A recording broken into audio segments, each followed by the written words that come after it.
Saladin, atau Salahuddin Alayubi, seorang pejuang legendaris yang hidup di abad ke-12.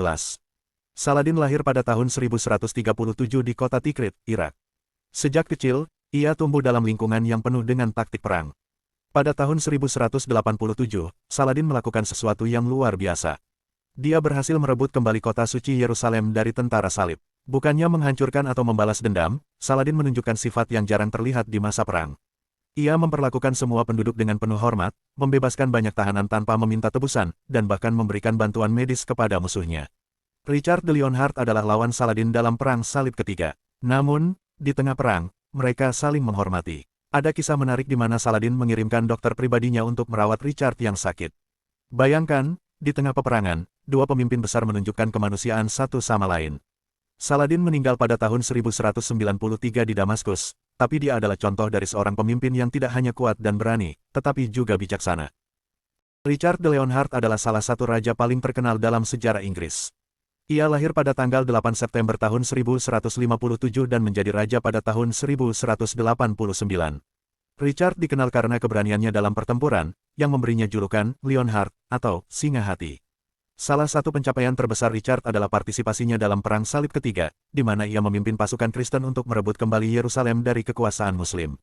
Meskipun ia tidak berhasil merebut Yerusalem, ia memenangkan beberapa pertempuran penting melawan Sultan Saladin, yang juga merupakan salah satu pemimpin militer paling terkenal pada zamannya.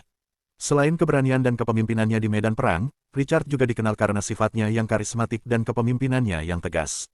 Namun, ia menghabiskan sebagian besar masa pemerintahannya di luar Inggris, lebih fokus pada perang di luar negeri daripada urusan domestik. Ini membuatnya kurang dikenal di tanah airnya sendiri. Richard wafat pada tanggal 6 April tahun 1199 akibat luka yang didapatnya dalam pengepungan kastil di Calus, Prancis.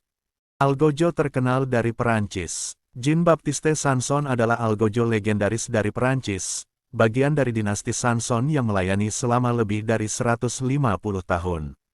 Dikenal sebagai algojo resmi kerajaan, Sanson dan keluarganya mengeksekusi ratusan orang, termasuk tokoh-tokoh terkenal.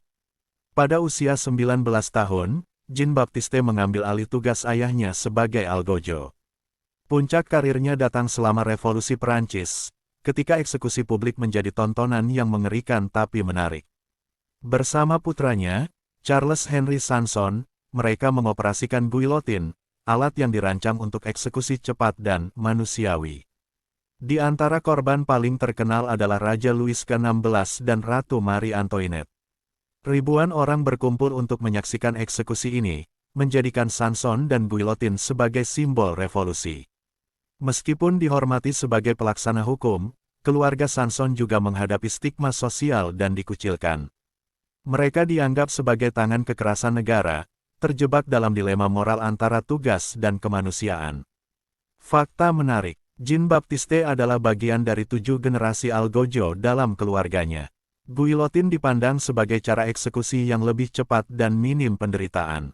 Keluarga Sanson seringkali hidup terisolasi karena pekerjaan mereka yang mengerikan.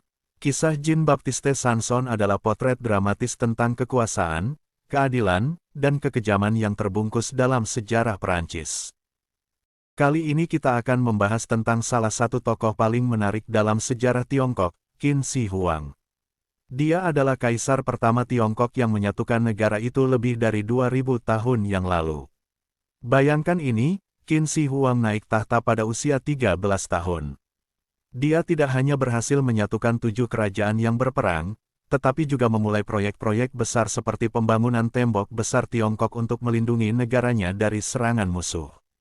Kalian tahu tembok besar itu kan? Ya, itu dimulai oleh Qin Shi Huang. Tidak hanya itu, dia juga memerintahkan pembangunan ribuan patung prajurit dari tanah liat, yang dikenal sebagai tentara terakota, untuk menjaga makamnya. Mereka ditemukan kembali pada tahun 1974 dan menjadi salah satu penemuan arkeologi terbesar abad ini. Setiap patung prajurit itu unik, memiliki wajah dan ekspresi yang berbeda-beda. Meskipun terkenal sebagai pemimpin yang kuat dan tegas, Qin Shi Huang juga dikenal cukup kontroversial. Dia sangat percaya pada kehidupan setelah mati, sehingga dia mencari ramuan keabadian, tetapi ironisnya, beberapa orang percaya bahwa dia justru meninggal karena meminum ramuan tersebut yang beracun. Itulah sekilas tentang Qin Shi Huang. Seorang kaisar yang ambisius, penuh misteri, dan meninggalkan warisan besar dalam sejarah Tiongkok. Air bekas pakaian ratu adalah salah satu contoh dari berbagai metode kecantikan eksentrik yang digunakan pada masa Renaissance di Eropa. Praktik ini berakar dari keyakinan bahwa segala sesuatu yang berkaitan dengan raja dan ratu memiliki kualitas istimewa dan bahkan kekuatan magis. Pada masa Renaissance, ratu dan bangsawan sering dipandang sebagai makhluk yang hampir ilahi, dan segala sesuatu yang berhubungan dengan mereka dianggap memiliki kekuatan khusus. Kecantikan dan kesehatan ratu adalah simbol dari kemakmuran dan kesejahteraan kerajaan, dan rakyat jelata seringkali mencari cara untuk menyerap keistimewaan ini melalui benda-benda yang telah bersentuhan dengan sang ratu. Setelah pakaian ratu dicuci, air bekas cucian ini akan dikumpulkan oleh pelayan istana. Air ini dianggap telah diresap dengan esensi kecantikan dan keanggunan ratu. Air ini kemudian bisa didistribusikan atau dijual kepada wanita dari kalangan bangsawan yang ingin memperoleh kecantikan seperti ratu. Terkadang air ini dijual di pasar atau melalui jaringan pelayan istana. Air bekas pakaian ratu ini digunakan dalam berbagai cara. Pencuci wajah, wanita-wanita akan mencuci wajah mereka dengan air ini, berharap kulit mereka akan menjadi sehalus dan secantik ratu. Minuman kecantikan, beberapa orang percaya bahwa meminum air ini bisa memberikan efek yang lebih mendalam, mengalirkan keajaiban ratu ke dalam tubuh mereka. Bahan campuran kosmetik, air ini juga bisa dicampur dengan ramuan kecantikan atau krim untuk meningkatkan efektivitasnya. Keyakinan dan efektivitas. Keyakinan terhadap khasiat air bekas pakaian ratu ini lebih banyak bersifat mistis dan simbolis daripada didasarkan pada ilmu pengetahuan. Efektivitasnya kemungkinan besar berasal dari efek placebo, di mana orang merasa lebih cantik dan percaya diri karena mereka yakin telah menggunakan sesuatu yang istimewa dan magis. Dari sudut pandang modern, praktik ini tentu saja terlihat aneh dan tidak higienis. Namun, ini memberikan gambaran menarik tentang betapa jauhnya orang-orang di masa lalu bersedia pergi untuk mencapai standar kecantikan yang diidealkan. Bayangkan seorang pandai besi yang menciptakan pedang yang begitu kuat dan indah, sehingga tak tertandingi selama berabad-abad. Inilah kisah Ahmad Al-Faqih Al-Maghribi, seorang pandai besi legendaris dari abad ke-13 yang berasal dari dunia Islam. Ahmad Al-Faqih Al-Maghribi terkenal karena pembuatan pedang Damaskus. Senjata yang tidak hanya kuat dan fleksibel, tetapi juga memiliki pola-pola indah yang dihasilkan dari teknik pembuatan baja Damaskus yang rumit.